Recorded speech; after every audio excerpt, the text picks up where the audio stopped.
Guy Samuel, classe Madoché, classe des ambassadeurs, prouvez-moi que c'est sur le fondement des apôtres, c'est biblique, prouvez-moi. Prouvez-moi que c'est biblique. Les femmes qui sont pasteurs là, les femmes qui prêchent, qui sont pasteurs dans vos églises là, qui prêchent, qui parlent, prouvez-moi que c'est biblique. Prouvez-moi. Prenez vos Bibles, prouvez-moi. Je vous attends. Prouvez-moi. Confondez-moi avec votre Bible. Et si vous ne pouvez pas le faire, arrêtez cette démagogie. Parce que ce n'est pas le fondement des apôtres. Revenez sous le fondement des apôtres. Revenez au vrai évangile. Revenez à la vraie parole, la vraie doctrine. Et attachez-vous à elle. Arrêtez ces choses, parce que ce n'est pas normal. Pourquoi vous faites des choses qui ne sont pas écrites? Des choses qui ne sont pas écrites, des choses qui ne sont pas bibliques.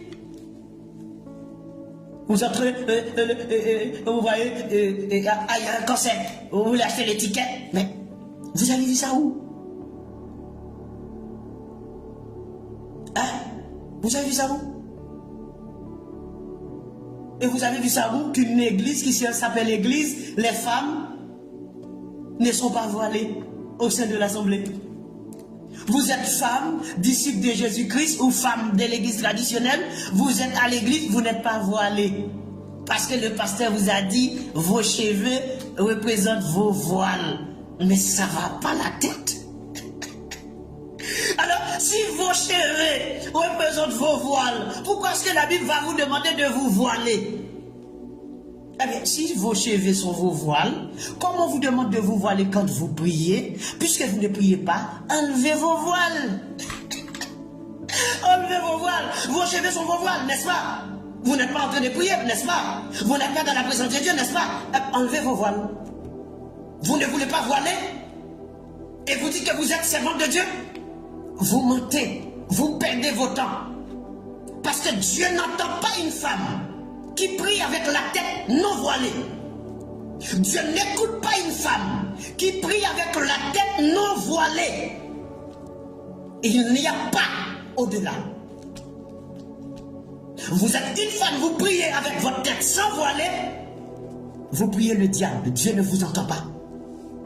Vous pouvez imaginer, raisonner comme vous voulez sur votre problème, Dieu ne vous entend pas. Vous pouvez dire, mais la Bible a dit, il faut voiler à cause de notre mari, moi je n'ai pas de mari. Vous avez lu le verset 10, à cause des anges, la femme doit avoir sur la tête une marque de l'autorité dont elle dépend. Vous n'avez pas de mari, vous allez voiler à cause des anges. Vous avez de mari, vous allez voiler à cause de votre mari, à cause des anges. Hein? Le verset 13 a dit, est-il convenable qu'une femme prie Dieu sans être voilée? Vous n'avez pas réfléchi à cette question? Est-il convenable qu'une femme prie Dieu sans être voilée? Et vous êtes dans une assemblée avec des femmes qui sont dans une assemblée qui ne se voilent pas. Et le pire, avec des femmes qui portent des pantalons. Et après, ces gens vont vous dire, mes frères, je ne comprends pas ce que vous êtes en train de dire. La femme n'a pas le droit de porter pantalon. Non, vous n'avez pas le droit de porter. Mais la Bible n'a pas dit aux femmes de ne pas porter de pantalon. Ah oui, et vous voulez que Dieu, quand il transmet sa parole, pour que Dieu utilise un mot, pantalon. Et si Dieu avait utilisé pantalon, vous allez donner un autre nom à cette chose, à cet objet. Vous n'allez pas l'appeler pantalon. Comme la Bible a dit pantalon, vous l'appelez, vous lui donnez un autre nom. Et puis après, vous allez dire, mais est-ce que vous avez vu ça dans la Bible là? Est-ce que la Bible a dit, et par exemple, si on appelait le pantalon, un exemple, si on avait donné un nom comme n'importe nom, popo, on appelait le pantalon popo. Imaginez, Dieu avait mis pantalon dans le texte. On avait écrit, on avait dit pantalon. L'homme allait appeler cet objet popo. Et ils allaient dire, dans le verset, ce n'est pas écrit popo, c'est écrit pantalon. Là, je mets un popo. Comment tu peux dire, je ne dois pas mettre de popo? La Bible n'a pas dit popo. Le popo, la Bible a dit pantalon. Dieu est tellement intelligent, puisqu'il est l'intelligence même. Dieu a dit, une femme ne portera pas un habillement d'homme. Et un homme ne portera pas un vêtement de femme. Maintenant, quand vous prenez vêtement ou bien habillement, c'est un sac dans lequel il se trouve tous les vêtements de femmes, tous les vêtements d'hommes. Les vêtements qui sont créés pour les femmes se trouvent dans les habillements. Les vêtements qui sont créés pour les hommes se trouvent dans les vêtements. On n'a pas cité chemise, culotte, corsage, jupe, jupon ou peu importe. Non, Dieu dit vêtements, habillement, ça englobe tout. On ne peut pas dire le pantalon n'est pas dedans. Le pantalon n'est pas dedans. Donc le pantalon n'est pas un habillement. Le pantalon n'est pas un vêtement. Donc vous pensez que Dieu n'est pas intelligent pour vous cibler à vous-même, vous coincez. Vous pensez que vous êtes plus intelligent que Dieu. Dieu allait mettre pantalon. Non, il dit vêtements. Quand on dit vêtements, tous les vêtements de femme là. Si je mets une culotte, c'est un vêtement de femme. Si je mets une jupe, c'est un habillement de femme. Un vêtement de femme. Parce que le pantalon a été créé pour l'homme. Mais la femme voulait se travestir. Elle voulait porter le vêtement d'homme pour être égal à l'homme. Si vous ne connaissez pas cette histoire, allez voir Napoléon Bonaparte qui est mort. Et Napoléon va vous expliquer cela parce que Napoléon avait écrit une loi 28 novembre 1800 interdisant aux femmes de se travestir en homme. Et quand le texte a dit travestir en homme, ça veut dire porter des pantalons d'homme. Maintenant, posez-vous la question.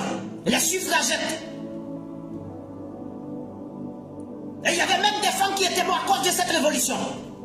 L'égalité de l'homme avec la femme. Et la femme ne sera jamais égale avec l'homme. Impossible. Parce que le Créateur a déjà classé toutes choses. Ça veut dire que l'homme joue pour échanger les choses. Mais Dieu a déjà tout décidé. Ils n'arriveront pas. Et maintenant vous portez un pantalon en tant que femme, vous dites que oui, vous êtes dans la présence de Dieu, vous priez Dieu. C'est faux, vous êtes travesti. Une femme travestie ne peut pas être dans la présence de Dieu. Non seulement travestie, vous n'êtes même pas voilée. Vous n'êtes pas voilé, vous êtes travesti parce que vous portez un habillement d'homme. Oui, il y a des gens qui disent, mais c'est littéraire. Et le pantalon là, et le pantalon de femme là qu'on a fait. Mais un homme ne peut pas porter ce pantalon là. Est-ce que vous pouvez la porter? Bon, admettons que la femme ne porte pas ce pantalon là, mais on avait fait pour la femme. Est-ce que vous pouvez la porter puisque c'est un pantalon? Mais comment peut-on porter un objet d'abomination? Parce que le texte a dit, le jour où vous faites ça, vous êtes en abomination. Donc quand on a créé cet objet qu'on appelle pantalon femme, c'est un objet abominable. Pourquoi? Parce que c'est dans le but de travestir, de se travestir. Dans le but de se travestir, ça veut dire en homme. Donc, le fait de se travestir en homme, c'est une abomination. L'objet qui vous permet de vous travestir en homme est un objet abominable. Vous êtes abominable parce que vous portez un objet abominable qui vous permet de vous travestir en homme.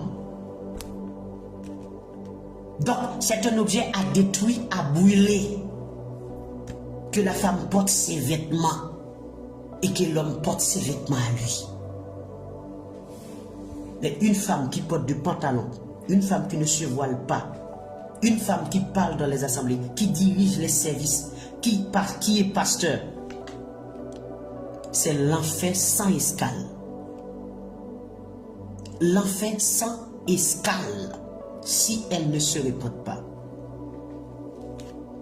L'enfer sans escale. Et je vous le dis. Et c'est pour cela que je vous invite à lire vos Bibles. Arrêtez de suivre avec les yeux fermés. Arrêtez. Apprenez à lire vos Bibles. Dieu va vous révéler, Dieu va ouvrir vos yeux pour que vous puissiez comprendre. Vous allez comprendre plus clair la parole de Dieu. Mais quand vous voyez dans les églises traditionnelles des femmes, pasteurs, femmes qui parlent, qui prêchent, qui dirigent des églises, c'est de la démagogie, ce sont des temples des idoles. Ça, ce ne sont pas des églises de Jésus-Christ, des pasteurs théologiens, ce sont des faux pasteurs. Soyez bénis. Je vous laisse ici, entre les mains de notre Seigneur Jésus-Christ, le seul et l'unique vrai Dieu. Et après lui, il n'y a pas un autre, il n'y en aura jamais un autre. Jésus-Christ est le seul et l'unique vrai Dieu, le Tout-Puissant. Nous nous reverrons. Plaise à Dieu. Et je vous aime très fort. Et je suis condamné à vous aimer. Jean 13, 34, 35. Amen. Bonne soirée. Bon courage à tout le monde.